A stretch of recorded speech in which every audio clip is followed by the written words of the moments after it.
Hammaga salom do'stlar. Bugungi obzorimizda Wuling Starlight 730 avtomobili bo'ladi. Ushbu avtomobilimiz to'liq elektr avtomobil.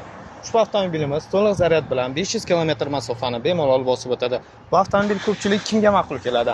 Turizm sohasida ishlaydiganlarga yoki turistlarni olib yurishga yoki oilaviy mashina qilib qo'ysangiz ham juda ham zo'r. U yoqqa chiqsangiz butun oila bemalol sig'ib ketadigan mashina. Ushbu avtomobilimiz minivan, 7 o'rindiqli, ranglari Thunder Grey. O'zim mana bunaqa 17 diska ko'nli bo'ladi bular.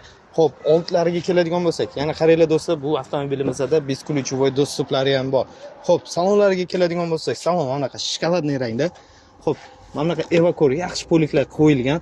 И также avtomobilimizda old sidinlar elektronli, konditsionerlari juda ham yaxshi ishlaydi. Akustikalariga gap yo'q. O'zini monitori, беспроводной zaryadka deysizmi, nima kerak bo'lsa hammasi bor. Mashina juda ham yumshoq. Kelinglar orqalarini sizlarga ko'rsataman. Orqalariga qaranglar, vashshe gap yo'q mashinaga. Qarang, kapitanskiy sidenya, orqada esa 3 ta odam naqd bemalol o'tirib ketadi. Orqada ham mana bunaqa o'zining deflektorlari bor. Yozda issiqda mazza qilib konditsioner yoqib qo'ysangiz, orqada o'tirgan odam ham mazza qilib salqinda ketadi.